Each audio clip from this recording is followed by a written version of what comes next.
Morning. నిన్న ఒక call ఉండే. అయితే నాకు నిన్న నైటే రికార్డ్ చేయాలనిపించింది. నైట్ 12 ఆ టైంలో. వద్దు, అంత ఎమోషన్స్ హై ఉన్నప్పుడు రికార్డ్ చేయకూడదని మళ్ళీ సైలెంట్ అయిపోయినా.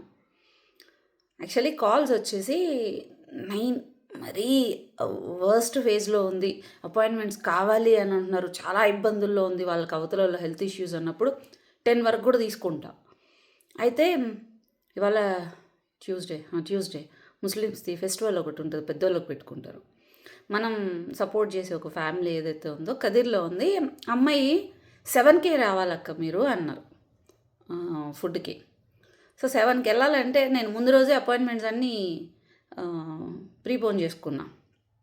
సో నిన్న కాల్స్ అంటే మండే కాల్స్ నాకు 10 వరకు ఉన్నాయి. మామూలుగా 9 వరకు ఉండేది, 10 వరకు ఉన్నాయి. ఎవరిదైనా కాల్ తీసుకున్నప్పుడు నేను 10 to 15 మినిట్స్లో కంప్లీట్ చేస్తాను. నాకు ఆ కాల్ కూడా ఎట్లా అంటే online lifestyle learning or weight loss training ప్రోగ్రామ్కి ఒక అనాలిసిస్. నాకు వీళ్ళు ఫస్ట్ ఆఫ్ ఆల్ కష్టపడడానికి ఇష్టంగా ఉన్నారా, వీళ్ళు మారడానికి రెడీగా ఉన్నారా? ఎందుకంటే జనం సమస్య చెప్పుకోవడంలోనే ఆగిపోయినారు. ఇది నా సమస్య, ఇక్కడ వచ్చింది, నేను అది ఫేస్ చేశాను, ఇది ఫేస్ చేశాను అన్నీ చెప్తారు. ఇక్కడ ఎవ్వరికి లేని సమస్యలు ఏం లేదు, ప్రతి ఒక్కళ్ళకి సమస్యలు ఉన్నాయి. కానీ సమస్యలు చెప్పుకోవడం దగ్గరనే, బాధపడడం దగ్గరనే ఆగిపోతున్నారు. కానీ దానికి నెక్స్ట్ స్టెప్ తీసుకోవాలనే దగ్గర లేరు. సమస్యను ఫేస్ చేయడం కంటే దాని నుంచి బయటపడడానికి 10 రెట్లు ధైర్యం ఉండాలి, 10 రెట్లు తెగింపు ఉండాలి, 10 రెట్లు ఏం జరిగినా సరే నేను ఇలాగే ఉండాలని విల్ పవర్ ఎక్కువ ఉండాలి. వాళ్ళని సెలెక్ట్ చేసుకుంటా, అందుకే కాల్. అయితే ఆల్మోస్ట్ అమ్మాయిది 9 o'clock అనుకుంటా. 15 మినిట్స్లో కాల్ అయిపోవాలి. నియర్లీ 1 hour 15 minutes పైన అయింది కాల్. అమ్మాయి లాస్ట్లో ఒక మాట అనింది. నేను మామూలుగా మళ్ళీ చెప్తున్నా కింద, మా కాల్ కూడా వచ్చేస్తుందా, ఇట్లే మీరేం భయపడాల్సిన అవసరం ఏం లేదు. మార్నింగ్ నుంచి నైట్ వరకు నిద్ర లేవడం 4-5 లేసాం అనుకో, అప్పుడు నైట్ వరకు ఎవరో ఒకరు సమస్య క్రియేట్ చేస్తారు. లేకపోతే ఎవరో ఒకరివి ఫినాన్షియల్ ఇష్యూస్ అయి ఉండొచ్చు, మెంటల్ హెల్త్ ఇష్యూస్ అయి ఉండొచ్చు, ఫిజికల్ హెల్త్, ఫ్యామిలీ ఇష్యూస్. ఇది నేను ప్రాబ్లమ్స్లోనే ఉంటా. అందరివి రన్ అవుతానే ఉంటాయి ఇక్కడ. నేను అందరివి చెప్పను. నాకు ఏదన్నా కదిలించి ఇబ్బంది అనిపించి, బాధ అనిపించి, అరే ఇట్లాంటి వాళ్ళు ఇంకా ఉంటారు కదా, వాళ్ళు మేబీ అపాయింట్మెంట్ వాళ్ళకి రాకపోయిండొచ్చు కదా, అలాంటి వాళ్ళకి ఇలాంటి కేసెస్ మనం ఎగ్జాంపుల్ అన్నా చెప్పినప్పుడు హెల్ప్ అవుతుంది కదా అని ఎప్పుడో ఒకసారి చెప్తా, అంతే. సో మీరు కంగారు పడకండి. అయితే మామూలుగా ఎవరిదైనా అవతల వాళ్ళు మాట్లాడుతున్నారనుకోండి, నేను వింటా ఉంటా. రీజన్ ఏంటంటే వాళ్ళ మెంటల్ ఎమోషనల్ స్టెబిలిటీ ఎంతవరకు ఉందని తెలుసుకోవడానికి. అంటే నువ్వు చెప్పే అవతల వాళ్ళు నీతో ఒక మాట చెప్తున్నారు అనుకోండి, అది ప్రతిదీ వాస్తవం కాదు. వాళ్ళ పెయిన్లో చెప్తూనే ఉండొచ్చు, నార్సిజం మెంటాలిటీ అయి ఉండొచ్చు, లేకుంటే డిప్రెస్డ్ మోడ్లో వెళ్ళిపోయి చెప్తూ ఉండొచ్చు, లేకుంటే ఈగోయిస్టిక్ మైండ్ సెట్ అయి ఉండొచ్చు. సో నీకు అవతరాల గురించి చెప్తున్నారంటే 100కి 100% నిజం కాదు. ఈవెన్ నేను చెప్పినా 100కి 100% నిజం కాదు, నమ్మబాకండి. కోపంలో బాధలో చెప్పినప్పుడు అట్లే ఉంటుంది. మళ్ళీ అదంతా కామ్ అయిపోయినాక, ఆ ఎమోషన్ అంతా డౌన్ అయినాక వేరే రకంగా ఉంటుంది. నేను ఇప్పుడు చెప్పాను కదా, నిన్న రికార్డ్ చేయాల్సింది ఎమోషన్స్ హై ఉన్నప్పుడు రికార్డ్ చేయకూడదని నేను ఒక రూల్ పెట్టుకున్నాను. ఎమోషన్స్ హై ఉన్నప్పుడు ఎవరితో మాట్లాడకూడదు, ఏది ఒకరి గురించి చెప్పకూడదు. సో ఇది నేను పెట్టుకున్న రూల్స్ అనమాట. యాక్చువల్లీ మాట్లాడేటప్పుడు ఎవరైనా కూడా నేను వింటాను, వాళ్ళు మొత్తం అంతా పూర్తిగా చెప్పేంత వరకు వింటాను. ఈ అమ్మాయితో మాట్లాడేటప్పుడు ఆల్మోస్ట్ నేను 20-25 minutes వరకు కూడా విన్నాను. నేను ఒక చిన్న మాట అనేసాను వాళ్ళకి. ఏంటంటే, ఇప్పుడు నాకు ఇది ఎందుకు చెప్తున్నారు, దీనివల్ల నేను ఏం చేయగలను, సొల్యూషన్ రానప్పుడు దేనికి, అసలు మీరు ఎందుకు అపాయింట్మెంట్ తీసుకున్నాను డైరెక్ట్గా మాట్లాడను. యాక్చువల్లీ అమ్మాయి మిస్టేక్ కూడా కాదు. ఒక ఫిజికల్ హెల్త్ ఇష్యూస్ కంటే కూడా మెంటల్ హెల్త్ ఇష్యూస్కి నీ ప్రాబ్లం నేను తీసుకోవాలంటే నా మెంటల్ ఎనర్జీ విపరీతంగా డ్రైన్ అవుతుంటుంది. నేను చాలా వీక్ అవుతుంటాను ఒక్కోసారి. నా ఆరా క్లెన్సింగ్కి నేను చాలా పనులు చేస్తాను. నేను మెంటల్లీ ఎఫెక్ట్ అవ్వకూడదు, నా ఎనర్జీ డ్రైన్ అవ్వకూడదు అని. సో మార్నింగ్ నుంచి నైట్ వరకు చెప్పినాను కదా, అవతల ప్రాబ్లమ్స్తోనే డీల్ చేసేటప్పుడు నేను మెంటల్లీ చాలా స్ట్రాంగ్ ఉండాలి. అప్పటికి నా ఎనర్జీ డ్రైన్ అయిపోయింది. అపాయింట్మెంట్స్ ఎక్కువ ఉండడం మండే వల్ల డ్రైన్ అయిపోయింది. అసలు నాకెందుకు ఇప్పుడు ఒక అపాయింట్మెంట్ ఇస్తున్నామంటే ఊరికే మెంటల్ హెల్త్ ఇష్యూస్ వాళ్ళకి, ముఖ్యంగా మీకు ఒక కాల్ మాట్లాడదాం అనుకుంటున్నామండి, ఏం పోదు, ఏం రాదు, ఏం జరగదు. ఒక కాల్లో డిప్రెషన్ ఉన్నా ఏదున్నా ఏం జరగదు. నీకు సొల్యూషన్ కావాలా, నువ్వు ఫినాన్షియల్ స్టేబుల్గా ఉండాలనుకుంటున్నావా, నువ్వు మెంటల్ హెల్త్ బాగుండాలి, నీ ఫిజికల్ హెల్త్ బాగుండాలి, ఒక డెసిషన్ మేకింగ్ బాగాలేదా, అవతల నుంచి నువ్వు సఫర్ అవుతున్నావా, ముందు ఈగో లేకుండా నిన్ను నువ్వు కరెక్ట్ చేసుకోవడం కావాలి. సో దానికే 30 days lifestyle learning program అని చెప్పేది. ఒక కాల్లో ఏది జరగదు. ఎందుకు అది అంత కరెక్ట్గా చెప్తాను తెలుసా, నేను కూడా సేమ్ కోవకు చెందిన దాన్ని, నేను కూడా సఫర్ అయినా, నేను కూడా అలాంటి పనులే చేశాను. ఒక ఎమోషనల్ డిస్టర్బెన్స్ ఉన్నప్పుడు ఎట్లా బిహేవ్ చేస్తారో నాకు తెలుసు. అంత మొండితనం ఇంకొకటి ఉండదు, అది నాకు తెలుసు. సో అది జరగదు. ఒక సొల్యూషన్ ఇవ్వలేనప్పుడు మనీ తీసుకోకూడదు, మాట్లాడుకుని ఎనర్జీ డ్రైన్ చేసుకోకూడదు. సో నేను అందుకని చెప్పేసి నేను అపాయింట్మెంట్స్ తీసుకున్నాను. అమ్మాయి సూసైడ్ థాట్స్ ఏదో ఉండేసరికి యాడ్ చేసినారు అంతే. చెప్పేసరికి ఆ అమ్మాయి నిజంగానే పెయిన్లో ఉంది, అంటే ఏమీ చేయలేని కండిషన్. అది వాళ్ళ ఫ్యామిలీ మెంబర్స్ కూర్చోబెట్టుకొని మాట్లాడాలి. నేను అందుకే చాలాసార్లు చెప్తాను, ఇప్పుడు పెళ్లి చేసేది కూడా అంజలికి బాధ్యత. ఒక అమ్మాయికి పెళ్లి చేసేటప్పుడు ఎవరైనా కూడా దయచేసి మీరు కూడా పెళ్ళిళ్ళు చేసేటప్పుడు ఆడపిల్లని కనేసినాం, ఒకరికి ఇచ్చేసినాం, అయిపోయింది, ఇది తీసుకురాకండి. ఇది వద్దే వద్దు. మీరు అవతల పెళ్లి చేసిన తర్వాత కూడా బాధ్యతగా తీసుకోగలుగుతారా, అప్పుడు పెళ్లి చేయండి. లేదా అమ్మాయికి చదువు చెప్పించండి, లేదంటే అమ్మాయి కాళ్ళ మీద కాళ్ళు నిలబడేటట్లు చేసుకోండి. రీజన్ ఏంటంటే మీ పాటికి పెళ్ళిళ్ళు చేసి వదిలేస్తారు. మీరు తాగుబోతులు అంటారు, ఇంకోటి ఏదో అయి ఉంటుంది. మీరు చేసే ప్రతి దిక్కుమాలిన పనికి ఆడపిల్లనే తిడతారు. అండ్ ఇక్కడ ఇన్సెక్యూర్డ్ ఉంటుంది పిల్ల. ఈ అమ్మాయికి ప్రాబ్లమ్స్ ఎక్కడ చెప్పుకోవాలో తెలియదు. అక్కడ వచ్చేసి నువ్వు అడ్జస్ట్ అవ్వు అని చెప్తుంటారు. ఏం చేయాలి? అమ్మాయి మెంటల్ హెల్త్ ఎట్లుంటుంది? ఇప్పుడు అమ్మాయికి సొల్యూషన్ ఏంది?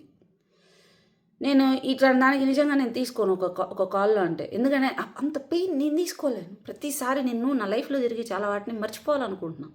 ఇవి ట్రిగర్ చేస్తాయి నన్ను. అసలు లాస్ట్లో అయినా కూడా విన్నాను, అసలు నువ్వు ఏం కావాలనుకుంటున్నావు మా నాన్న నుంచి, సొల్యూషన్ ఏంటి, నీ సొల్యూషన్ అనేది లేదే నేను ఒక ప్రాబ్లమ్ని తీసుకుంటే దానికి సొల్యూషన్ ఇవ్వాలి. లేదంటే నా మనసు ఒప్పుకోదు, బాధపడుతుంటుంది. అమ్మాయి ప్రాబ్లం లేదంటే పలానా వాళ్ళ ప్రాబ్లం బాధపడుతుంటుంది. నేనేం చేయగలను అమ్మాయి పాపం ఏడుస్తుంది, నాకే ఒక రకంగా అనిపిస్తుంది, నేను ఏం చేయలే అంటే నిస్సహాయత. మనం ఏం చేయలేని కండిషన్లో అవతల ప్రాబ్లం చూస్తున్నా కూడా ఏం చేయలేని ఒక నిస్సహాయత ఉంటుంది. అది చాలా దారుణం. నాకు ఇప్పుడు నేను చేస్తున్న పనులకన్నిటికీ కారణం ఏంటి? ఆ నిస్సహాయత. నేను ఏమీ చేయలేని కండిషన్లో వచ్చిన నాకు సమస్యలు ఇప్పుడు వీటికన్నిటికీ ఒక్కొక్కరు నేను క్లియర్ చేసుకుంటున్నాను. అమ్మాయి బాధ నాకు ప్రాబ్లం వచ్చింది. 1 hour 15 minutes పైన మాట్లాడింది. అమ్మాయికి లాస్ట్లో కూడా అడిగిన, నేను మొత్తం విన్నాను, మొత్తం మీ ఏడుపు అంతా విన్నాను. నాకు మీకు సొల్యూషన్ రాదు ఇది. ఒకటే చెప్పా తనకి, కొంతమందికి ఏడిస్తే పెయిన్ తగ్గుతుంది, ఎవరికి చెప్పుకోవాలో అర్థం కానప్పుడు. సో అలా కూడా మీ పెయిన్ తగ్గచ్చేమో నేను ఇప్పటిదాకా విన్నాను. ఇది స్టాప్ అవ్వట్లేదు. మీ పెయిన్కి సొల్యూషన్ మీ ఇంట్లో వాళ్ళ నుంచి రావాలి. వాళ్ళు అస్యూరెన్స్ ఇస్తే మీరు హ్యాపీగా ఉంటారు. నేనేదో మాటలు చెప్తే దీనికో సొల్యూషన్ వచ్చేది కాదు. ఫోన్ పక్కన పెట్టేస్తే మళ్ళీ ప్రాబ్లమ్సే గుర్తొస్తాయి. ఎందుకంటే ప్రాబ్లమ్స్ పోవు కదా. కానీ ప్రాబ్లమ్స్ని తప్పించలేము. కానీ మీ ఆలోచన విధానం కనుక మారితే అసలు దీనికి నిజంగానే ఎంతవరకు నిజంగానే బాధపడాల్సిన విషయమా? నన్ను నేనే మార్చుకోలేకపోతున్నాను, పక్కన వాళ్ళ ఎమోషన్స్ నేను మార్చగలనా? నన్ను నేను ఎంత మార్చుకోగలను? ఫస్ట్ ఆఫ్ ఆల్ ఇలాంటివన్నీ ఎలా చేసుకోవాలని చెప్పిన. స్పిరిచువల్గా అంటే నాకు అమ్మాయి ఒక మాట అనేసరికి నేను బ్లాస్ట్ అయిపోయినా. అమ్మాయి అర్థం చేసుకునింది, కానీ మామూలుగా అయితే ఇంకొకరు అయితే బాధపడి ఉంటారేమో. మీకు ఒకటి చెప్పిన, అవతల మనిషి ఆశ ఎక్కువ ఉన్నా, డబ్బు మీద ఆశ, ఇంకోటి ఆశ, మెసేజ్లు చేస్తారు. నాకు టైం సరిపోదు, నాకు ఫుడ్ కంట్రోల్లో ఉండలేను, కానీ వెయిట్ తగ్గాలి. నీది ప్రాబ్లం. నువ్వు సమస్య ఫేస్ చేస్తున్నావు ఆల్రెడీ, నీకు బద్ధకం, ఇంకొకళ్ళు వచ్చి నీ కోసం టైం ఇవ్వాలి. ఏంటది? ఎందుకు ఇవ్వాలి? ఇలాంటప్పుడు నాకు బ్లాస్ట్ అవుతుంది. అండ్ ఇంకొకటి, డబ్బు ఆశ చూపిస్తారు కొంతమంది, ఆశ చూపిస్తారు, మీకు ఎంత కావాలన్నా అంత ఇస్తారు, అప్పుడు కాలుతుంది. కొన్ని కొనలేవు, నన్ను అసలు కొనలేవు అనిపిస్తుంది. డబ్బే కాదు, బంగారం అయిండొచ్చు, ఇతర ఏదైనా అయిండొచ్చు, ఇంక్లూడింగ్ లవ్. నన్ను ఎమోషన్స్కి కూడా నన్ను డౌన్ చేయలేవు. నేను దానికి కూడా నా మైండ్ నాకు నేను హిప్నటైజ్ చేసుకుంటా. ఎందుకంటే ఎమోషన్స్కి నేను లొంగి పిచ్చిదాన్ని ఉన్నంతకాలం నేను డెసిషన్ మేకింగ్ నాకు సరిగ్గా లేదు. ఆ మాయ వల్ల నేను డెసిషన్ తీసుకోలేకపోయినాను. సో నేను దానికి కూడా లొంగను. అమ్మాయి ఒక క్వశ్చన్ అడిగింది లాస్ట్లో, నీకేం కావాలి కరెక్ట్గా చెప్పమ్మా అని. ఇప్పుడు ఈ క్వెషన్ ఎంతమందికి ఉండుండొచ్చు కదా అని నాకు ఈ వీడియో చేయాలనిపించింది. అండ్ మీరు ఆల్మోస్ట్ కొన్ని కండిషన్స్ ఉన్నాయి. అంతా మంది. మీరు దాటుకొని వచ్చారు. నాకు కూడా దాటుకొని రావాలనుంది. మీరేమన్నా సజెషన్స్ ఇస్తారేమో అని నేను ఎక్స్పెక్ట్ చేస్తున్నా. అందుకే ఇవన్నీ చెప్తున్నా. లాస్ట్ అయిపోయింది. నాకు ఇంకప్పటిదాకా ఉన్న ఓపిక తగ్గిపోయింది. రీజన్ ఏంటంటే అంతకుముందు వరకు అమ్మాయికి సజెషన్స్ ఇచ్చిన అది కాదు ఇది కాదు ఇది అది అంటుంది. అమ్మాయికి సజెషన్ కావాలంటుంది. నాకు డిప్రెషన్లో ఎవరైతే బయటకు రాలో ఈ వీడియో లాస్ట్ వరకు చూడండి. నాకు ఆ టైంలో సరిగ్గా గుర్తుకురా అంటే నేను ఏం ఫేస్ చేశానో నాకు ఇప్పుడు మైండ్కి సరిగ్గా గుర్తులేదు. స్టిల్ నాకు ఆ మరక ఏదైతే ఉన్నాయో ఆ పెయిన్ అనేది ఆ ట్రామా అనేది పోదు. అది నాకు అర్థమైంది. నేను ఎంత బయటికి రావాలనుకున్నా అప్పుడు ట్రిగర్ చేస్తే నేను ఇమ్మీడియట్గా హైపర్ అయిపోతున్నా. ఇంకా హైపర్ అయిపోయినా. ఒక మనిషి పెయిన్ నుంచి రావాలంటేనే ఎక్కువ స్ట్రెంత్ కావాలి. మీకు ఇప్పుడున్న కండిషన్లో మీరు ఎవరి మాట వినరు అని. నేనైతే లిటరల్గా నా ఇద్దరు చెల్లెలను కాపాడుకోవడం కోసం స్టార్ట్ చేసినాను నా లైఫ్. నాకు అనిపించింది ఒక తల్లిదండ్రి రెస్పాన్సిబిలిటీ బ్యాక్ ఎండ్ సరిగ్గా లేనప్పుడు, అంటే మదర్ డెత్ అయింది, తండ్రి ఏజ్డ్, తమ్ముడు చిన్నోడు, మా బాధ్యతలు తీసుకున్నంత సీన్ లేదు ఆ టైంకి. నేనే ఇప్పుడు అక్కడ నిలబడాలి. నేనే స్టేబుల్గా లేకపోతే ఇద్దరికి పెళ్ళిళ్ళు అయిపోతుంది. ఒకరు పెళ్ళి అయింది, ఇంకొకరు పెళ్ళి అవ్వబోతుంది. పొద్దున ఇంటికి పోయినాక వీళ్ళు ఎన్ని ఫేస్ చేయాల్సి వస్తుంది. నేను తల్లిదండ్రి స్థానంలో ఉండాలనుకున్నాను. ఇప్పటికీ మా పూర్ణ అయితే ఇప్పటికీ భయపడుతుంది మాట్లాడడానికి కూడా నాతో అమ్మాయి. ఎందుకంటే రెస్పాన్సిబిలిటీస్ అనేది ఎక్కువ తీసుకోవడం వల్ల ఆ పాపకు కూడా కొంచెం నన్ను ఒక తల్లిదండ్రి పొజిషన్లో పెట్టడం వల్ల భయపడుతుంది అమ్మాయి. మళ్ళీ మా దివ్య ఉంటుంది. ఆ పిల్ల ఎట్లా అంటే ఏదైనా కూడా చాలా ఓపెన్గా మాట్లాడేస్తుంది నాతో. ఏదన్నా అన్నాం అనుకో అప్పుడు ఒకటే అంటుంది, నాకు నువ్వే కదా అమ్మ, నువ్వే కదా నాన్న, నీకు కాకపోతే ఎవరిని అడగాలి, నేను కాకపోతే ఎవరికి చెప్పాలి అంటే ఓ హక్కుతో అడుగుతుంది. సో వాళ్ళిద్దరికి అట్లా ఉంటుంది. మనుషుల్ని నమ్మిన నేను ఎవరిని బ్లేమ్ చేయట్లేదు. ఇప్పుడు నేను ఎవరిని బ్లేమ్ చేయను. నా లైఫ్లో అడిగారు కొంతమంది, రిగ్రెట్ అయిన సిచ్యువేషన్ ఏదన్నా ఉందా, మీరు బ్యాక్ వెళ్ళిపోతే ఏదన్నా బాగుంది అనుకునేది ఉందా అని అడుగుతారు. నా లైఫ్లో నేను రిగ్రెట్ అయ్యే సిచ్యువేషన్ ఏదీ లేదు ఇప్పటికీ. రీజన్ ఏంటంటే నా లైఫ్లోంచి మనిషి చచ్చినా, లేకుంటే దూరం వెళ్ళిపోయినా, నన్ను మోసం చేసినా, నన్ను హింస పెట్టినా, నన్ను బాధ పెట్టినా, నా ముందు ఒకలా మాట్లాడి వెనక్కి ఇంకోలా మాట్లాడినా, నన్ను పడేయాలని చూసినా, ప్రతీదీ నాకు మంచి జరిగింది. ఇవంతా కూడా ఆల్రెడీ రాసిపెట్టిన స్టోరీ. నేను వెళ్తున్నా, అది నాకు తెలియలే 2-3 ఏళ్ళు జరిగింది. ఆల్రెడీ జరగబోయేదంతా నాకు ముందు తెలిసి అవే నేను దాన్ని మార్చడానికి ప్రయత్నించేదాన్ని. సరిదిద్దుకోగలుగుతున్నా, మార్చడానికి లేదని అర్థమైంది. అప్పటి నుంచి నన్ను నేను సరిదిద్దుకోవడం స్టార్ట్ చేసిన. అది జరగబోయేదని ముందే నాకు తెలుసు అనేటప్పుడు దానికి తగ్గట్టు నన్ను నేను మలుచుకోవడం అంటే రియాలిటీని యాక్సెప్ట్ చేసుకుంటూ వెళ్ళడం స్టార్ట్ చేశాను. నన్ను నేను హింస పెట్టుకున్నా. అంటే వీడియోస్లో నేను మీకు ఎట్లా చెప్తే అర్థమవుతుందో కూడా నాకు అర్థం కావట్లేదండి. దేవుడిది బ్లెస్సింగ్స్ ఉంటాయి. ఆయన బ్లెస్సింగ్స్ మాత్రమే ఇస్తాడు. మనం పని చేసేటప్పుడు ఎట్లా చేయాలంటే, నేను ఈ పని చేయకపోతే ఏ రకంగానూ జరగదు అన్నట్లు పని చేయాలి. కానీ నువ్వు మనసులో ఎట్లా పెట్టుకోవాలంటే అంతా ఆయన దయ. వాళ్ళు చేస్తున్నారు, మనం చేస్తున్నాం, అంతవరకే తృప్తి ఉంటుంది. గ్రాటిట్యూడ్ తోటి పని చేసుకుంటూ పోవాలి. వాళ్ళు ఉన్నారు నాతో ఎప్పుడు వాళ్ళు ఉన్నారు అని నాకు అర్థమైందో, కర్మ సిద్ధాంతం నమ్మడం స్టార్ట్ అయిందో, భయం మొదలైంది. తప్పు చెయ్యకూడదు, నన్ను నేను మార్చుకోవాలి, నా తప్పులు కరెక్ట్ చేసుకోవాలనుకుంటే వస్తున్నాయి. మీకు అందరు కూడా నేను చాలాసార్లు చెప్పాను, నేను పెట్టే ప్రతి వీడియో మీరు మారాలనే పెడతాను. నేను దాంట్లో ఏదో ఒక మెసేజ్ ఉంటుంది. సిల్లీ వీడియోలో కూడా మెసేజ్ ఉంటుంది. ఇన్ని వస్తున్నాయి. మనిషిగా బతకడానికి ఇంత కష్టమా అనిపించింది. మన హైయర్ ఎక్స్పెక్టేషన్స్ ఏవైతే ఉన్నాయో, మన కష్టపడలేని మనస్తత్వం ఏదైతే ఉందో, మనం రియాలిటీలో బతకలేనిది ఏదైతే ఉందో, ఇది మనకి హింస గురి చేస్తుందని అర్థమైంది. నన్ను నేనే మార్చుకోలేని టైంలో అవతల నేనే మార్చగలను.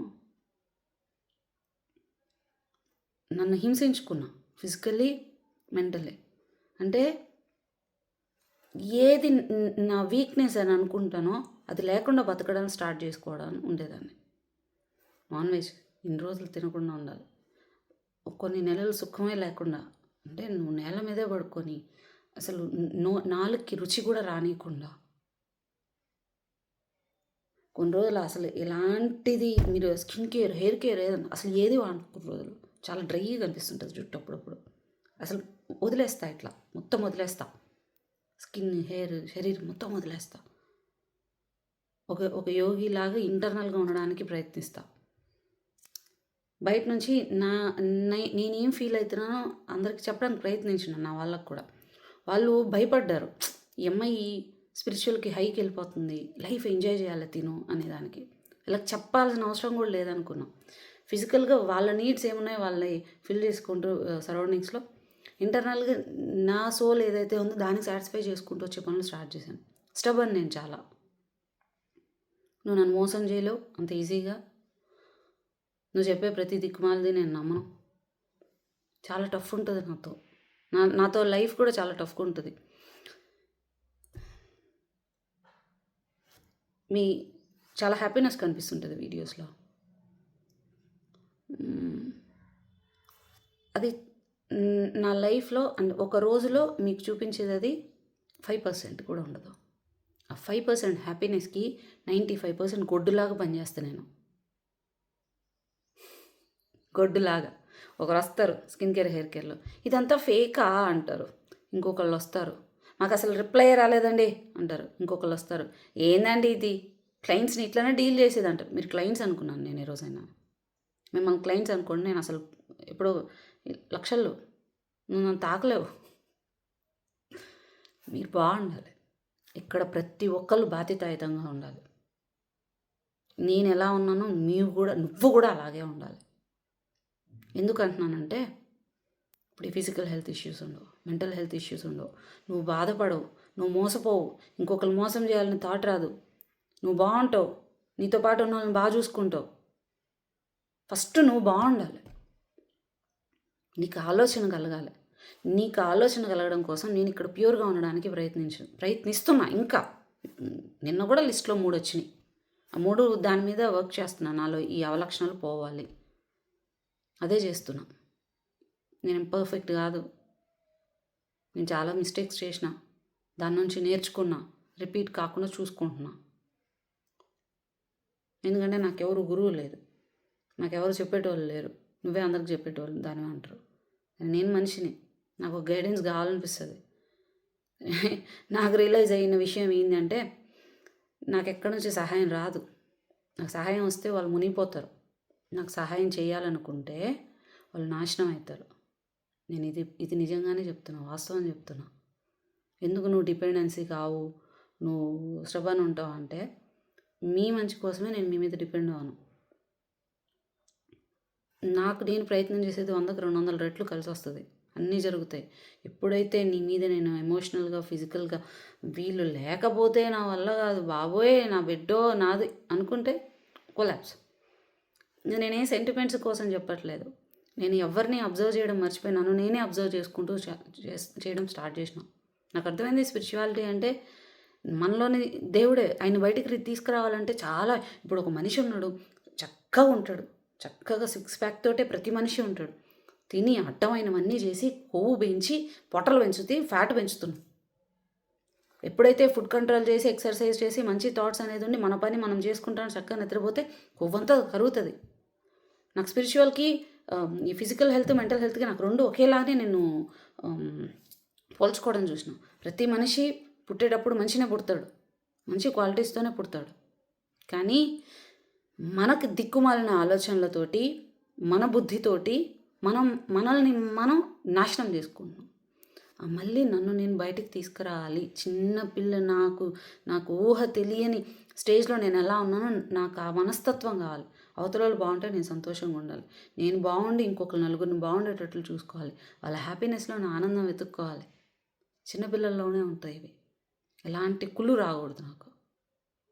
ఒకరు నాశనం అవ్వాలని కోరుకోకూడదు. నాకున్న రివెంజ్ మెంటాలిటీ ఎవరికి ఉండదేమో. అవతల వాళ్ళు నాకేమైనా హింసిస్తే అవతల వాళ్ళు కూడా అలాగే జరగాలని మనస్ఫూర్తిగా కోరుకుంటాను నేను.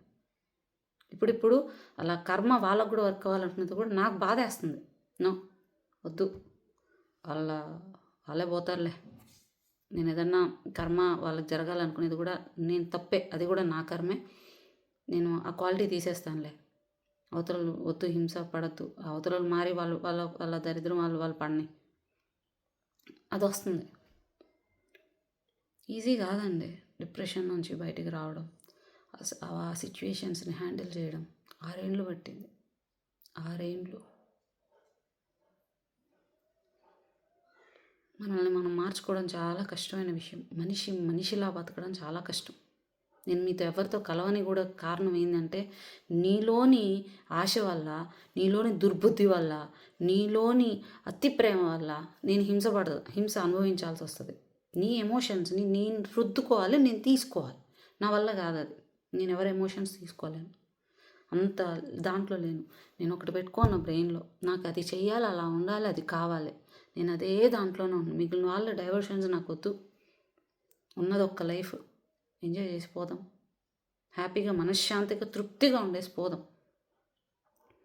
కొంతమంది నాకు బతకాలని లేదండి, ఎందుకు లవ్ ఫెయిల్యూర్కి, ఎందుకు మీ అమ్మ నాన్న అన్నారని, ఇంకోటి నన్ను అడిగింది అమ్మాయి.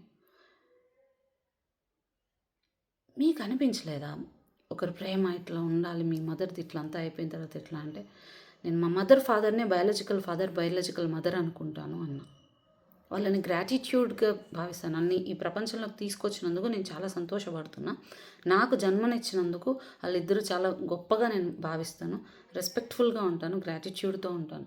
కానీ నువ్వు ప్రేమించకపోతే నేను బాధపడిపోతాను, నువ్వు నా గురించి మంచిగా అనుకోకపోతే బాధపడిపోతాను అనేది లేదు. ఇప్పుడు కూడా ఇంకొకళ్ళు ఎవరో కూడా రీసెంట్గా ఒకళ్ళు కూడా మీ గురించి చాలా తప్పుగా అనుకున్నాక మీరు వీడియోస్లో ఇట్లా కనిపిస్తారు, బట్ ఏంటి రియల్ లైఫ్లో ఇట్లా ఉంటారేమో అని నేను ఏదేదో అనుకునేసినాను. ఆ తర్వాత నాకు మీ గురించి అర్థమైంది, నేను చాలా తప్పు చేశాను, సారీ అని ఏదేదో చెప్పింది. నేను ఇప్పుడు 1 year బ్యాక్ జరిగిన ఇన్సిడెంట్స్కి నేను అమ్మాయిని 1 year అయ్యో అమ్మాయి నా గురించి అనుకునేసిందే బాధపడింది, నేను బాధపడను.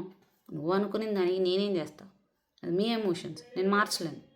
నా ఎమోషన్స్ నాకు ఇంపార్టెంట్, నేను నా గురించి ఏమనుకుంటున్నాను అనేది ఇంపార్టెంట్.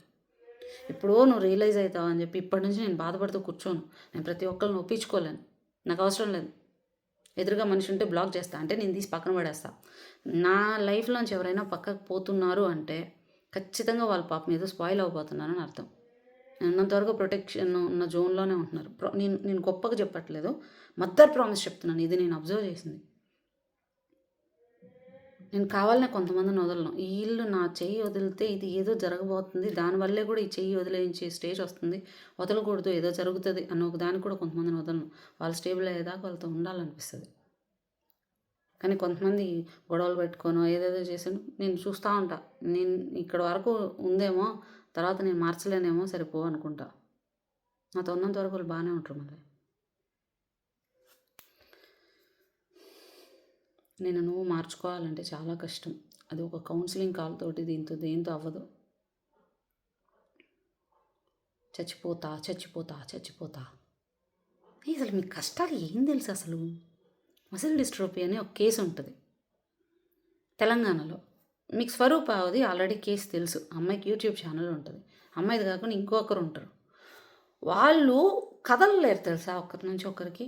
స్వరూప అని వాళ్ళ పిల్లలు ఇద్దరూ ఎత్తుకొని తిప్పడం ఇట్లా చేస్తున్నారు కదా, ఆవిడ లీన్ ఉంటుంది, బక్కగా ఉంటుంది.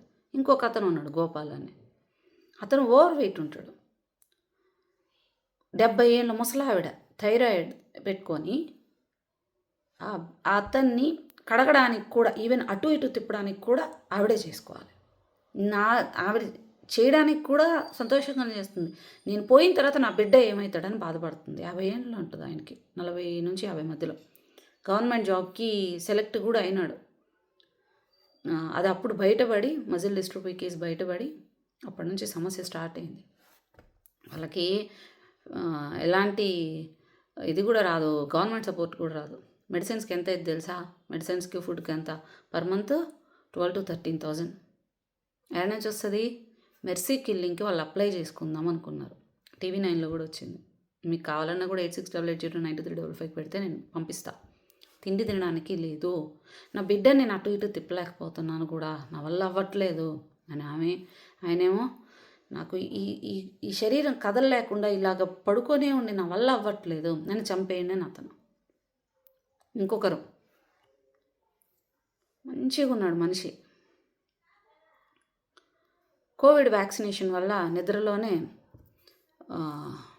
బ్రెయిన్ స్ట్రోక్ వచ్చింది, బ్లడ్ క్లాట్ అయిపోయి సంథింగ్ ఏదో.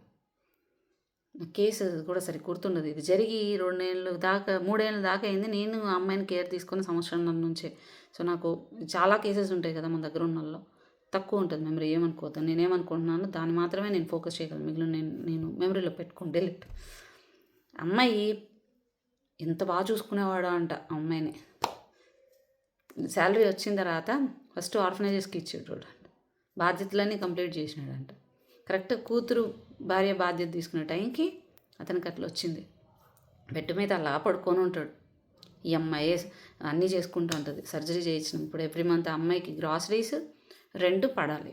పడలేదంటే ఇట్లా షివరింగ్ వచ్చేస్తుంది అమ్మాయికి. నాకు మెసేజ్ చేసేటప్పుడే నాకు భయం వేస్తుంది. అమ్మాయి వాయిస్ నేను మళ్ళీ ఆ ఏడుపు దాంతో వినకూడదు అనే దానికి నేను ముందే వేసేస్తా అప్పలకి. ఇంత మెంటల్ స్ట్రెస్ ఉంటుంది తెలుసా. ఇంట్లో తల్లి జీవోత్సవం అయిపోయి ఉంటుంది, మెల్లిగా మర్చిపోతుంటుంది ఆవిడకి హెల్త్ ఇష్యూకి.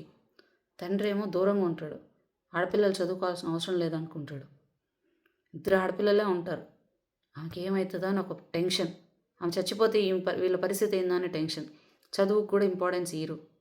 ఇలాంటి కండిషన్లో ఆడపిల్ల పరిస్థితి ఎట్లుంటుంది తెలుసా, అమ్మ పరిస్థితి ఎట్లుంటుంది తెలుసా. కానీ ఎన్ని ఉన్నాయి ఈ సమస్యలు అసలు. బిడ్డకి అన్నం పెట్టుకుంటే చాలు అనుకునే స్టేజ్లో ఉంటారు. ప్రాస్టిట్యూషన్ నుంచి తప్పించి వాళ్ళకి ఇంకో చోట కూడా జాబ్ రాదు అంటే వాళ్ళకి ఏదో ఒక మళ్ళీ అన్ని విధాల కౌన్సిలింగ్ ఇచ్చి బిడ్డను చూసుకునేటట్లు లేసి ఆ బిడ్డని ఈమెని దూరం చేసి, ఎందుకంటే మళ్ళీ అక్కడ రెస్పెక్ట్ ఉండదేమోనని ఈమెకి మళ్ళీ ఉమెన్ ఎంపవర్మెంట్ కింద కల్పించి మళ్ళీ బిడ్డని తల్లిని ఒక దగ్గర పెట్టి వేరే చోటుకు పంపించి వీళ్ళు ఒకటి ఉంటుంది. హెచ్ఐవి ఉంటుంది. హెచ్ఐవి ఉన్న వాళ్ళ పరిస్థితి ఇంకా వాళ్ళకి రాదు, వాళ్ళ హస్బెండ్ నుంచి వస్తుంది. వీళ్ళు ఏ పని చేసి ఉండరు, ఏ దిక్కుమాలిన పని చేసి ఉండరు. కానీ ఎవరు పిల్లలు తల్లి అనుభవిస్తుంటుంది ఆ డెత్ తర్వాత. ఇంకొంతమందికి అయితే తల్లిదండ్రులు కూడా చచ్చిపోయింటారు. నానమ్మ తాత ఎవరో 90 ఏళ్ళు 80 ఏళ్ళు ముసలాళ్ళ దగ్గర కూడా పిల్లలు పెరుగుతూ ఉంటారు. ఇంకొకళ్ళు ఉంటారు, వాళ్ళు ఒళ్ళు కొవ్వెక్కి పెళ్ళైన తర్వాత ఒకరితో డివోర్స్ అయ్యి ఇంకొకరితో పడుకొని ఒక బిడ్డను కానీ ఈ బిడ్డ అవసరం లేదంట, అనాథాశ్రమంలో ఇచ్చేస్తుందంట. ఈ ఫస్ట్ ఆయనతో ఉన్న బిడ్డను మాత్రం చూసుకుంటుందంట. ఏమంటే అడ్డం అంట జాబ్కి. ఆ బిడ్డ పరిస్థితి ఎట్లా ఉంటుంది.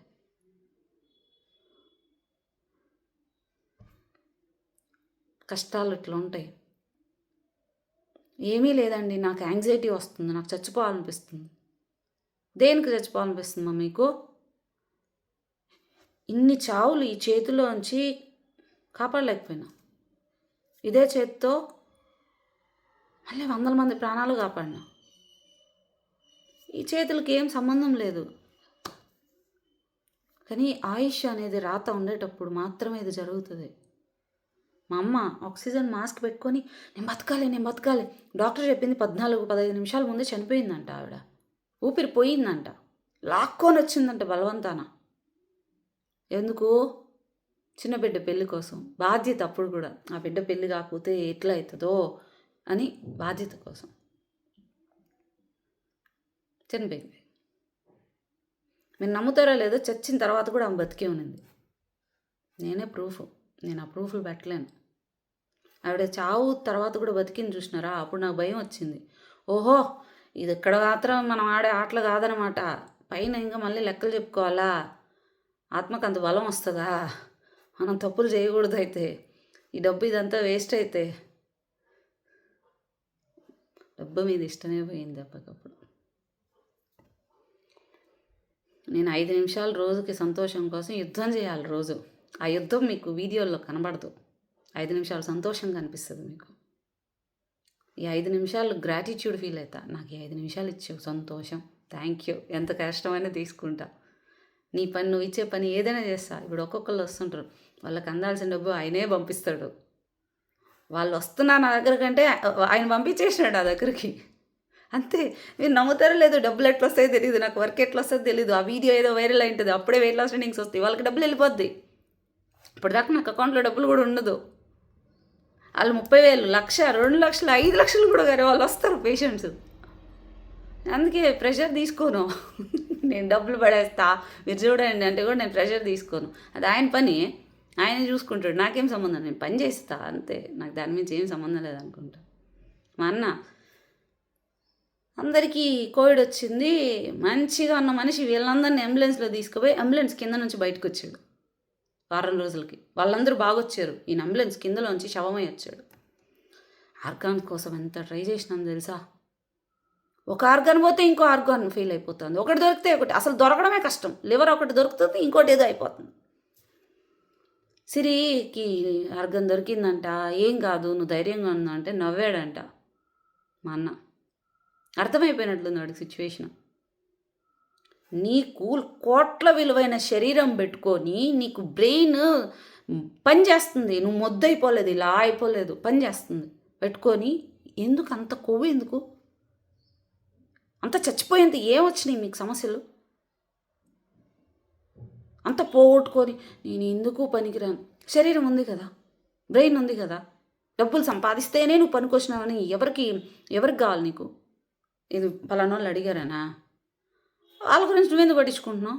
నువ్వేం చేయాలనుకుంటున్నావు అది చేయి, దానికి కష్టం తీసుకో. ఫస్ట్ ఆఫ్ ఆల్ నీకు కష్టం చాలామంది ఇక్కడ వెయిట్ లాస్ ట్రైనింగ్ కూడా నేను తీసుకొని చాలామంది, ఎందుకంటే వాళ్ళకి సుఖం కావాలి, కష్టంలో వాళ్ళకి రాదు, సొల్యూషన్ కాదు, సుఖంలో కావాలి. నీకు కమర్షియల్గా ఉండేవాళ్ళు నేను సుఖంలో పెట్టుకొని నీకు ఇస్తారు. నేను కష్టపెడతా, నిన్ను కష్టపెడతా. ఎందుకంటే నాకు తెలుసు ట్రాన్స్ఫర్మేషన్ మెంటల్లీ ముఖ్యంగా చెప్పాలంటే ఎంత స్ట్రాంగ్గా ఉండాలంటే, ఎంత ట్రాన్స్ఫర్మేషన్ ఉండాలంటే నువ్వెంత కష్టం పడాలని. జస్ట్ వామప్కి 500 పుషప్స్ చేసేదాన్ని, 500 పుషప్స్ వామప్కి చేసేదాన్ని. నువ్వు వస్తావు, నాకు సింపుల్ వర్కౌట్స్ ఏదన్నా చెప్తారా? మీరు చాలా యాక్టివ్ ఉంటారు, ఏదన్నా నా వల్ల కావట్లేదు ఏదన్నా చెప్తారా? ఏదన్నా టిప్స్ చెప్తారా? నాకు కోపం వస్తుంది ముఖ్యంగా ఎవరైనా టిప్స్ అడిగినప్పుడు. మనం బతికే విధానం ఇది, దీంట్లో కూడా నువ్వు షార్ట్ కట్స్ ఎత్తుక్కుంటున్నావు. నువ్వు ఎట్లా అడుగుతావు అట్లా నాకు అనిపిస్తుంది. అంటే నాకు డబ్బులు కావాలి, ఏదైనా ఈజీ వే చెప్తారా? కష్టపడకుండా డబ్బులు రావాలి అన్నట్లు అనిపిస్తుంది నాకు ఇది. అంటే దొంగతనం చేస్తావా నువ్వు, లేకుంటే ఇంకో తప్పు పనులు చేస్తావా? డబ్బు కోసం చేయవు కదా. ఇది కూడా అంతే. నువ్వు ఇట్లా బతకాలి, నువ్వు ఫుడ్ కంట్రోల్ చేయాలి, ఎక్సర్సైజ్ చేయాలి, నిద్రపోవాలి, మంచి థాట్స్ తోటి ఉండాలి. ఇది ఫిజికల్ హెల్త్, మెంటల్ హెల్త్కి కూడా నీకు వేరే ఆప్షన్ లేదు. నువ్వు ఎక్సర్సైజ్ చేయాల్సిందే, ఫుడ్ కంట్రోల్ చేయాల్సిందే, నీ గట్ హెల్తీగా ఉండాల్సిందే, నీ ఇంటర్నల్ ఆర్గన్స్ హెల్తీగా ఉండాల్సిందే, బాడీ ఇన్ఫ్లమేటెడ్ కాకుండా ఉండాల్సిందే. నీకు బయట ఎవరు నిజాలు చెప్పరు, ఎందుకంటే ఇక్కడ ప్రతి ఒక్కరికి డబ్బే కావాలి. ఎవరిని తప్పు పట్టడానికి కూడా ఏం లేదు. మాకేమైనా సమస్య వస్తాయో నువ్వేమైనా పోయి డబ్బు ఇస్తావా? ఇవ్వు కదా. ఇప్పుడు నా దగ్గరికే వస్తావు, ఫ్రీగా అవుతుందా అండి? ఎందుకు ఫ్రీగా ఎక్స్పెక్ట్ చేస్తున్నావు? శ్రమ దోపిడీ అది. ఇప్పుడు నీకు 10 రూపాయలు నువ్వు కష్టపడతావా, సంపాదిస్తావా? ఆ 10 రూపాయలు రాలేదని బాధపడుతుంటావా? మరి అవతల వాళ్ళు నీకు ఎందుకు ఫ్రీగా చేయాలి? నువ్వు ఎందుకు ఎక్స్పెక్ట్ చేస్తున్నావు? శ్రమ దోపిడీ కాదా అది? అంటే నాకు 30 రోజులు నా టైం తీసుకొని నువ్వు శ్రమ దోపిడీ చేయట్లే, చెయ్యాలని థాట్ రావట్లే నీకు. మరి మీరెందుకు చేస్తున్నారంటే నాకు నా వల్ల నేను లిమిటెడ్గా చేస్తాను. రూపాయి తీసుకోను, నేను రూపాయి కూడా తీసుకోను. ఇంకా నెక్స్ట్ మంత్ కూడా నాకు ఒక్కసారి కనుక అడ్జస్ట్ కాకపోతే నా గోల్డ్ పెట్టి మళ్ళీ నెక్స్ట్ మంత్ దానికి నేను క్లియర్ చేసుకుంటా. నా కష్టాలు ఇది, నేను ఇంత చేస్తున్నాను, నేను కష్టంతో పడిపోతున్నాను, నేను ఇంత డబ్బులు చేసేస్తాను, అప్పులు అయిపోతాను. ఈరోజు చెప్పానా, నేను అటు నుంచి ఇటు నుంచి అటు మార్చేస్తా. అంతేగాని అయ్యో నాకు సమస్య వచ్చేసిందే, నాకు మీరు ఇట్లా నేను చెప్పను. నాకు డబ్బులు కావాలి, నేను చూసారా ఇక్కడ నుంచి ఇది చేశాను, అయ్యో అయ్యో అయ్యో మీరంతా, నేను అనలేదు కదా. సమస్య ఉంది, ఈ మంత్ కొంచెం ఇబ్బంది అవుతుంది, మీరు ఆన్లైన్ వెయిట్ లాస్ ట్రైనింగ్ కొంచెం ఎక్కువ కావాల్సి వస్తుంది, ఇది చెప్తాను. నేను కష్టపడతానని చెప్తా.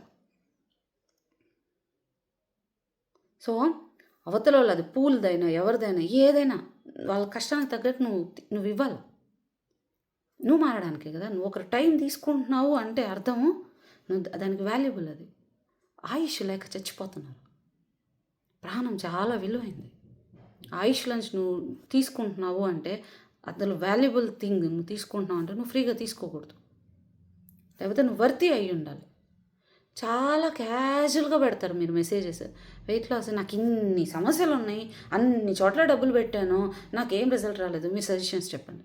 అందరి దగ్గర నువ్వు వేస్ట్ చేసి వచ్చినావు, ఒక్క పిల్లోడికి నువ్వు ఫీజు కట్టడానికి నువ్వు బాధపడుతున్నావు. ఎందుకు అంటే నీకు అవతలలో వాడుకునేటట్లుంటే వాడుకుంటావా? నేను ఇది తప్పుగా అనట్లేదమ్మా, మిమ్మల్ని ఏం తిట్టట్లేదు. ఒకసారి ఆలోచించండి. నా దగ్గర అంటే వదిలేయండి, నేను రూడ్గా మాట్లాడేస్తా. అవతల దగ్గర కూడా మీరు ఎంతమంది దగ్గర ఇట్లా బిహేవ్ చేస్తానని చిన్న బాధ వేస్తుంది అంతే. సో ఫిజికల్ ట్రాన్స్ఫర్మేషన్ కంటే మెంటల్లీ ట్రాన్స్ఫార్మ్ అవ్వడం చాలా కష్టం. నేను ఇప్పుడు ఈరోజు నిజాలు మాట్లాడినా, ఇది ఫ్యాక్ట్. సిరి చాలా కూల్గా కనిపిస్తుంది. సిరి కూల్గా ఉండడానికి ప్రయత్నిస్తుంది. నాకు లోపల నేను పెయిన్ తీసుకున్నాను కాబట్టి అవతల పెయిన్ ఇవ్వకూడదని ఆలోచిస్తా. అవతల నేను మోసపోయినాను కాబట్టి అవతల మోసం చేయకూడదని ఆలోచిస్తా. నేను బాధపడ్డాను కాబట్టి నువ్వు అలా బాధపడకూడదని ఆలోచిస్తా. నేను రెస్పెక్ట్ నాకు ఒక టైంలో దొరకలేదు కాబట్టి నిన్ను నేను రెస్పెక్ట్ చేయాలి అని ఆలోచిస్తా. నేను ప్రేమిస్తా, నీకు రెస్పెక్ట్ ఇస్తా. ఎప్పుడూ నువ్వు కూడా మంచిగా ఉన్నప్పుడు. నువ్వు లేవనుకో నేను అంతే ఊడుకుంటా. ఎందుకంటే నా ఎమోషన్స్ నాకు చాలా ఇంపార్టెంట్. నీ ఎమోషన్స్ నీకు ఎంత ఇంపార్టెంట్, నా ఎమోషన్స్ నాకు ఇంపార్టెంట్. మీరు కూడా లైఫ్లో ఇట్లే ఉండాలి, ఇలాగే ఉండాలి. నువ్వు ఇక్కడ ఒకరికి హామ్ చేయకుండా బతకాలి, అట్ ది సేమ్ టైం నిన్ను నువ్వు హామ్ చేసుకోకుండా బతకాలి. ఇది చాలా టఫెస్ట్ టాస్క్. నాకు తెలిసి ఇంత రాగా ఎవరు మాట్లాడుతున్నారో కూడా నాకు తెలీదు. నేను ముందు కూడా తప్పులు చేయకుండా బతకడానికే ట్రై చేస్తా. లేదు నేను ఒక యోగినిలాగానే బతుకుతాను, నేను అబద్ధం చెప్పను. నేను ట్రై చేస్తున్నా, స్టిల్ నేను ట్రై చేస్తున్నా. నన్ను నేను ఇంకా మార్చుకోవడానికి ప్రయత్నిస్తున్నా, మార్చుకుంటాను. మీకోసమైనా నేను మారుతాను ఇంకా. కానీ నన్ను ఆశ పెట్టలేరు.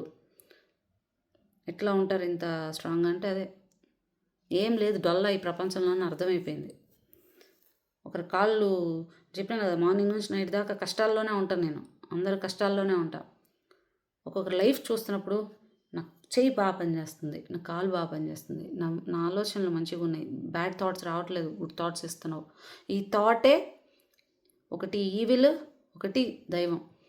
నేను దైవానికి ఎక్కువ వర్క్ చేస్తున్నా. సంతోషం, నాకు ఇది ఇచ్చావు, ఏ జన్మలో అదృష్టం. కాలు ఇచ్చావు, చెయ్యి ఇచ్చావు, నా సెన్సెస్ నా కంట్రోల్లో ఉంటున్నాయి. ఎనఫ్. దీనికి మించి ఇంకేవి దేవుడు మనకి ఇవ్వాల్సిన అవసరం లేదు. గ్రాటిట్యూడ్. నీ చుట్టుపక్కల వాళ్ళది అంటావు, నేను మార్చలేను, నన్ను నేను మార్చుకోవడానికి ప్రయత్నిస్తాను, నా చేతుల్లో ఉంది కాబట్టి. ఆ మెంటాలిటీ, ఆ స్టేబుల్ అనేది నాకు ఇవ్వు, నువ్వు నాతో ఉండు చాలు అనుకుంటా. నేను ఇవాళకి నేను రీసెంట్గా యాడ్ చేసుకున్నాను నా లిస్ట్లో. దేనికి ఆలోచించకూడదు, దేనికి ఆలోచించాలి, దేనికి బాధపడకూడదు, దేనికి బాధపడాలి, దేనికి కోప్పడకూడదు, దేనికి కోప్పడాలి అనేది నేను ఆలోచించాలి. ప్రతిదీ రియాక్ట్ అయ్యే ముందు అని రాసుకున్నాను. నేను అదే విధంగా పోతున్నాను. ఒక పని ఒకరు చేశారు, మామూలుగా అయితే నేను అలుగుతా, కోపం వస్తుంది, చాలా ఫాస్ట్గా రియాక్ట్ అయ్యేదాన్ని. ఇప్పుడు ఆలోచిస్తున్నా.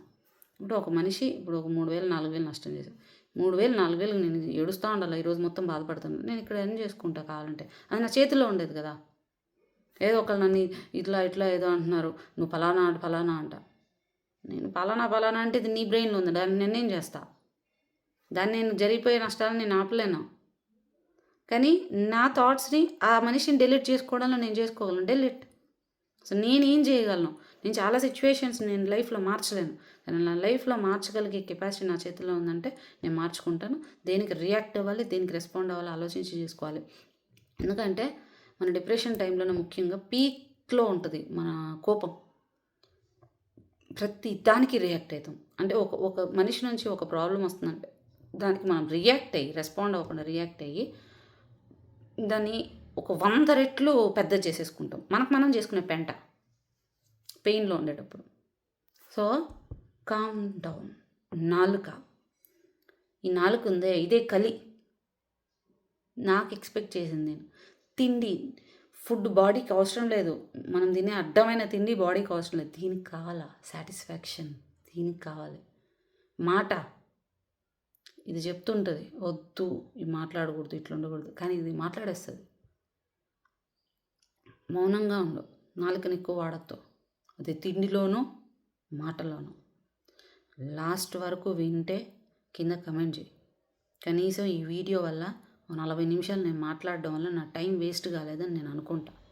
అమ్మాయి కూడా నాకు ఒక మాట చెప్పింది, గంట 15 నిమిషాలు కాల్ తర్వాత నేను ఒక మాట అన్నాను, అమ్మా నేను దీనికేమ్మా కాల్ తీసుకోను డిప్రెషన్లో ఉన్నప్పుడు, మీరు మారాలని విల్లింగ్లో లేరు, మీరు అవతలకి పెయిన్ చెప్పే స్టేజ్ వరకే ఉంటారు, అవతలలో నేను మారాలి అనే విల్లింగ్లో ఉంటారు, వాళ్ళని నేను తీసుకుంటా లైఫ్ స్టైల్ లెర్నింగ్ ప్రోగ్రామ్.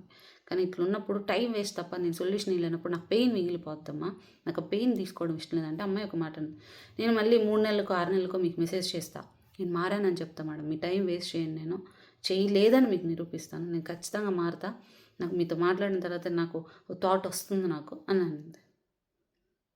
అమ్మాయి విషయంలో చూద్దాం మార్పు వస్తుందేమో, ఎందుకంటే అమ్మాయి చేతుల్లో లేదు అమ్మాయి ప్రాబ్లమ్స్కి సొల్యూషన్. ఆ చుట్టుపక్కల వాళ్ళు చేసేదానికి ఆ అమ్మాయి ఇబ్బంది పడుతుంది, దానికి మన చేతుల్లో కూడా ఏం లేదు. మీరు కూడా కమెంట్ చేయండి, ఈ వీడియో వల్ల ఏమైనా లాభం వచ్చిందా మీకు, లేకపోతే నేను రిగ్రెట్ అవ్వాలా. నేను కొన్ని విషయాలను చాలా స్వార్థంగా ఉంటా, నీ టైం వేస్ట్ చేయను, నా టైం కూడా ఈయన ఊరికే, అది చాలా వాల్యుబుల్.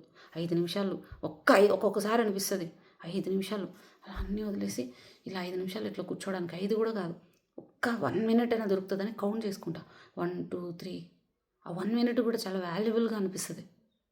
అవన్నీ వీడియోస్లో రావు, చాలా ఫన్నీగా అది ఉంటుంది కదా, అది అర్ధగంట నేను నా లైఫ్లో అర్ధగంట కోసం అంటే పవన్ కళ్యాణ్ నాకు నవ్వు రావాలంటే ఒక యుద్ధం చేయాలంటే నేను రెడీగా ఉన్నానని, నేను కూడా అంతే ఎవ్రీడే క్రియేట్ చేసుకుంటాను. నాకు ముందు రోజు కూడా లేదు, నాకు నిన్న జరిగింది కూడా లగేజే డెలిట్, అన్నీ డెలిట్, ఇప్పుడు ఈ వీడియోతోటి అమ్మాయిది కూడా డెలిట్ అంతే. అండ్ మళ్ళీ skin care, hair care, weight loss ట్రైనింగ్కి మెసేజ్ చేసే వాళ్ళు ఎవరైనా కూడా గుర్తుపెట్టుకోండి ప్లీజ్, అది సర్వీస్ ఓరియంటెడ్, మేము బిజినెస్ చేయట్లేదు. 100% మీ మదర్ మీరు ఎలాగైతే బాగుండాలని మిమ్మల్ని కోరుకుంటారో 100% నేను కూడా అలాగ మాత్రమే కోరుకుంటాను. మీకేం వస్తుంది లాభం అంటే, మీరు బాగుంటే నా ఆరా ఇంప్రూవ్ అవుతుంది, నా మెంటల్ హెల్త్ ఇంప్రూవ్ అవుతుంది. మీరు ఎక్కడో నేను పలానా సిరి గారి వల్ల నేను ఈ వీడియో చూశాక నేను మార్చుకున్నాను, నేను ఈ డెసిషన్ మార్చుకున్నాను, నేను హ్యాపీగా ఉన్నాను అనుకుంటారు. నాకు అది కావాలి, నేను వినకపోవచ్చు, నేను చూడకపోవచ్చు, కానీ మీ వైబ్ నాకు తగులుతుంది, నాకు శక్తి వస్తుంది, నా హీలింగ్కి శక్తి వస్తుంది, నాకు అది కావాలి, దానికోసం చేస్తున్నాను. దేవుడికి నేను ఆన్సర్ ఇవ్వాలి, ప్రతి వారం నేను ఆన్సర్ ఇస్తాను. ఈ పనులన్నీ చేశాను, నేను ఈ పని చేసిన కూడా ఉండాల్సింది, నెక్స్ట్ టైం ఇది మార్చుకుంటాను. సో మీదంతా కౌంట్ అవుద్ది నాకు, దానికోసం నువ్వు బాగుండాలి, నలుగురిని బాగా చూసుకోవాలి. మీకు ఏమన్నా అర్థమైతే కింద కామెంట్ సెక్షన్ మెన్షన్ చేయండి. బై.